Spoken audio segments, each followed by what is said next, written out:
Bless the Lord, oh my soul, oh my soul, worship His holy. Because I'm one of those guys that came from that kind of a background where I grew up in a Christian family, I have outstanding parents, perfect role models, and it just kind of worked out that I never strayed.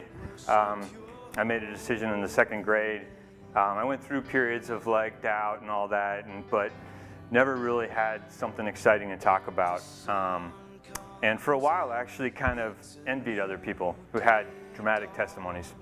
And I started to realize that it took something away from my ability to worship. I kind of felt that I wasn't at the same level with people who had been through stuff and they can say, wow, look what God did for me. I can truly worship Him for that. It was a little bit different for me in that respect. And so I started to kind of think, God uses all these people that are weak or that have been through trials and tribulations. And that's often what He does. Through the Bible, we see that. He takes the least likely people and uses them to do amazing things for Him so that everybody knows that it's Him at work and not that person. And I was like, well, that's not me. So I guess God's not really using me. I'm just going to be the vanilla Christian the rest of my life, you know.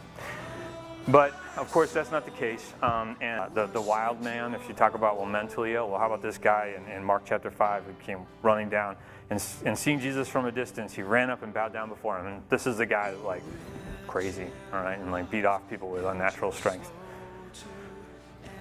So I think that kind of takes a lot of those excuses and answers some of it, but at the same time, you're like, well, what's the real answer? And that's where I really struggled, and I started to feel that God wanted me to get practically involved and not just mentally involved, you know, studying the Bible and writing down notes and doing this kind of thing. He's like, go out and do something and experience it and experience where I can take you here. All right, and at the same time this was happening, we were living in Korea, and I was up in a high-rise apartment looking out over the river that runs through the middle of Seoul. And it was kind of fun to sit on the balcony and you could look out these giant glass windows and just watch the people in the park down by the river, you know, doing whatever they're doing, and got a God's eye view, so to speak. And we'd spend some time doing that. And I started noticing that there was one particular man who, you know, didn't look like he was in the best shape and was always hanging out on this one park bench. And it became very clear quickly that that was home for this man because it was there all night and most of the day. Okay, so this is a homeless person, obviously. And that's happened at the same time that I was doing this little Bible study for myself. I was like, what a coincidence, right? Okay, God, what do you want me to do about this? Do you want me to just pray for this person, you know, and it's be at the safe distance up here in my apartment and pray for them? And I could do that, sure. But that just didn't sit right. I knew there was more to it than that. So I started to think about how I could get involved in this person's life. It was hard at first. You know, I couldn't figure out really what to do. It was a Korean person, so my Korean's not good enough to go down and hold a real solid conversation. And I was pretty sure that this person didn't know English. So I finally decided that I'd go running down by the river in Swano and for exercise, and maybe I'd drop by the bakery on the way down, and I grabbed a loaf of bread, you know, from the bakery, and then I went, as I was running by, I stopped, and I just was like, hey, here's some bread, handed it to him. And that was it, really. I couldn't say anything else, and the person was kind of shocked. And by the way, I also realized it wasn't a man, it was a woman. Right? It was a very older woman, actually. I was like, okay. But, you know, I just kind of felt right that at least I had taken the right step. And I was like, well, okay. And I ran back and went to my apartment. Felt I was headed in the right direction, but it didn't feel like it was done yet, you know what I mean? It didn't answer any of those questions, really, that were still up in my head. And what more can I do? It's not just about giving them a loaf of bread. So I continued to pray about it. I think once or twice more, I went down and dropped off bread again. And then I was talking to Jiyoung about it, and we prayed about it and stuff. And the last time I went down, I brought a cot because I realized that it rained sometimes, and the ground got wet, and the benches got wet, and there was nowhere for her to really sleep that wasn't wet. And I was like, well, maybe I could get like a little folding cot, something she can use to sleep on. It's something of benefit and useful. And then I also